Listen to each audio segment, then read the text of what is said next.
আসসালামু আলাইকুম সবাইকে। আশা করছি যে যেখান থেকে ভিডিওটি দেখছো আল্লাহর রহমতে সবাই ভালো আছো। আলহামদুলিল্লাহ আমিও ভালো আছি।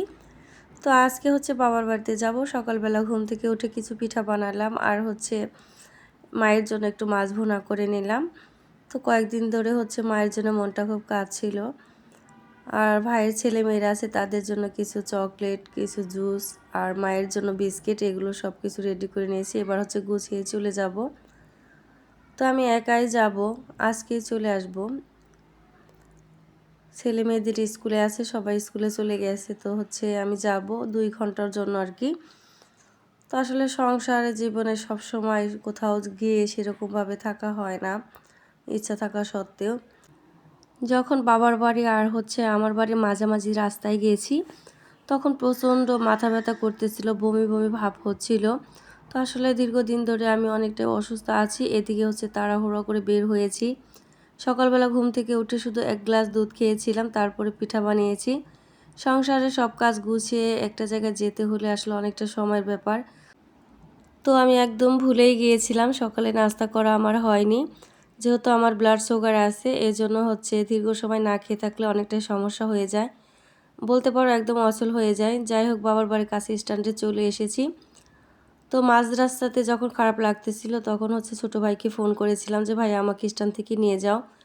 তো এখান থেকে গাড়ি নিয়ে যাওয়া যায় বাবার বাড়ি, কিন্তু কিছুটা রাস্তা মাটির রাস্তা। তো কোমরে অনেকটা ব্যথা আমার, এই জন্য ঝাঁকি লাগবে বলে ভাইকে ফোন করেছি আর একটু তাড়াতাড়ি যাওয়া যাবে। যখন আমি একা যাই তখন ভাইদের ফোন করি, তারা এই স্ট্যান্ড থেকে আমাকে নিয়ে যায়। আর যখন মেয়েদের নিয়ে যায় তখন সরাসরি গাড়ি নিয়ে যায়, কিংবা এই চকের ভিতরে রাস্তা আছে সেখান দিয়ে হেঁটে হেঁটে যাই। তো একদমই আমি গাড়ি নিয়ে আসতে চাই না, ব্যথা বেড়ে যায় এর জন্য। তো বাবার বাড়ির পেছনের চকে চলে এসেছি, দেখতে পাচ্ছ সবুজে ঘেরা পুরা চকটা ভুট্টা ক্ষেত আর সরিষা ক্ষেত। তো প্রকৃতি দেখতে আসলে কিন্তু ভালো লাগে। তো আগে থেকে ফোন করা হয়নি যে আমি আসব। তো রাস্তা থেকে যখন ভাইকে ফোন করেছিলাম, ভাবিকে বলেছে তাড়াহুড়া করে ভাবি কিছু চিতই পিঠা আর মাংস রান্না করেছে। তো আমি ঘরে ঢুকেই হাত মুখ ধুয়ে খাবার টেবিলে বসে পড়েছি, কারণ আর একটু দেরি করলে আমি অচল হয়ে যাব।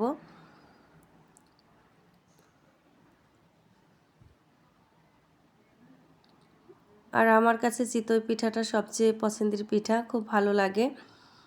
তো আমার যখনই চিতই পিঠা খেতে ইচ্ছা করে আমি ভাবিকে ফোন করি। তো ভাবিদের হাতের চিতই পিঠাটা অনেক বেশি ভালো হয়। তো একটা সময় মায়ের হাতে খেতাম, এখন ভাবিদের হাতে বানানো পিঠা খাই। তো খাবারটা খেয়ে চলে আসছি বাড়ির পেছনে ভাইয়ের ফার্মে।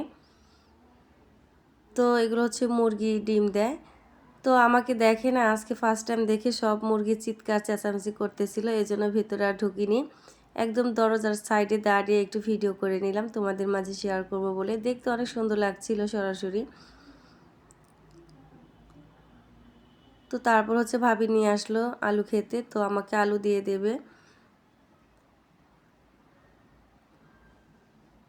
অনেক সুন্দর আলু হয়েছে। তো যাই হোক, আলু মনে আমি নিতে পারবো না, কারণ ব্যাগ বয়ে গাড়িতে ওঠা নামা এগুলো আমার পক্ষে একদমই সম্ভব না।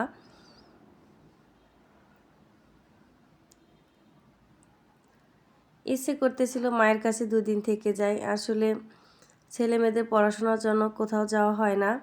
ইচ্ছা থাকা সত্ত্বেও আসলে বের হওয়া যায় না। মনটা কাঁদে, সবার জন্য কাঁদে, বিশেষ করে মায়ের জন্য ইচ্ছা করে মায়ের কাছে থাকি। সামনের রোজার মাস চলে আসছে, এই জন্য ভাবলাম অল্প সময় হোক তবু মাকে সরাসরি দেখে আসি, সবার সঙ্গে একটু দেখা হোক। ভিডিও কলে যতই কথা বলি আসলে সরাসরি দেখার মতো শান্তি হয় না। তো আলু খেতে দেখে আমার ভাইয়ের ছোট্ট কিউট ছেলে আমার বাবাটা বলতেছে ফুপি তোমার জন্য পেঁয়াজ উঠাবো। তো যাই হোক, চলে আসলাম বাড়িতে। এটা আমার মেজো ভাইয়ের নতুন ঘর। তো এখনও ঘরের কাজ কমপ্লিট হয়নি। যখনই অল্প সময়ের জন্য আসি সব ভাবিরা ভাইয়েরা মন খারাপ করে, আসলে অল্প সময়ের জন্য গিয়ে কত ঘরে আর খাবার খাওয়া যায়। তো মা যে ঘরে থাকে সেই ঘরেই খাবারটা খেয়ে নেই। তো এখন বের হব, আসলে মাকে দেখার জন্য এসেছি, মায়ের সঙ্গে তেমন একটা কথাই বলা হয়নি। তো এবার বড় ভাইয়ের সঙ্গে যাব, ছোট ভাই অনেক আগেই দোকানে চলে গেছে। নিজের সংসার ছেড়ে যেখানেই যায় না কেন, সংসারের চিন্তা ভাবনা, ছেলেমেয়ের চিন্তা ভাবনা কিন্তু সঙ্গেই থেকে যায়। ভিডিওটি দেখতে দেখতে যে সকল বন্ধুরা একটা লাইক দিতে ভুলে গিয়েছো, একটা লাইক করে দিও। তো ছোট ভাইয়ের দোকানে চলে এসেছি, তো দেখতে পেলাম ভাই আমার জন্য বিন্নি কদমা এগুলো কিনে রেডি করে রেখেছে। আসলে এই বাজারের কাছেই হচ্ছে বড় একটি মেলা হয় প্রত্যেকটা বছর, তো এবছর হয়নি। তো কয়েকটা দোকান এসেছিল, তো সেখান থেকে ভাই হচ্ছে বিন্নি কিনে রেডি করে দিয়েছে। তো বাবা নেই, বাবার অবর্তমানে আলহামদুলিল্লাহ 3টা ভাই যথেষ্ট ভালো, এখনও সে আগের মতো ভালোবাসা দেয়।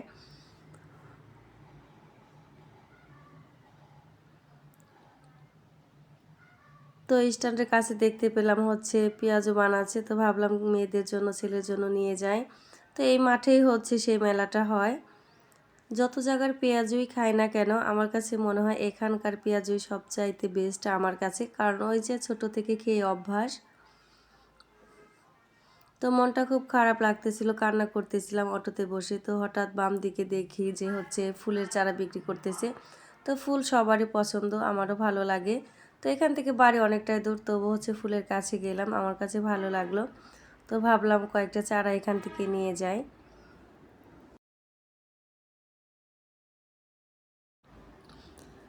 বিশ্বাস করবে না বন্ধুরা, পুরোটা রাস্তায় কান্না করতে করতে এসেছি। আসলে মাকে দেখার জন্য গেছি অল্প সময়ের জন্য, সেটা ভেবেই গেছি, কিন্তু মাকে ছেড়ে আসতে একদম ইচ্ছা করতেছিল না। তো যাই হোক, সন্ধ্যের পরে পরে বাসায় চলে এসেছি। তো এই তো 3টা ফুলের চারা নিয়ে এসেছি, রাত হয়ে গেছে, এখন আর লাগাবো না, কালকে লাগাবো। তো আজকের ভিডিওটা এই পর্যন্তই। সবার কাছে কেমন লেগেছে কমেন্টের মাধ্যমে জানিয়ে যেও। আমার সকল বন্ধুদের সঙ্গে দেখা হবে, কথা হবে নতুন কোনো ভিডিওর মাধ্যমে। সে পর্যন্ত আল্লাহ তাআলা সবাইকে ভালো রাখুক, সুস্থ রাখুক, সকলের শুভ কামনা করে বিদায় নিচ্ছি। সবাই আমার জন্য দোয়া করবে, আমিও যেন ভালো থাকতে পারি, সুস্থ থাকতে পারি, নতুন নতুন ভিডিও নিয়ে তোমাদের মাঝে চলে আসতে পারি। সবাইকে আল্লাহ হাফেজ।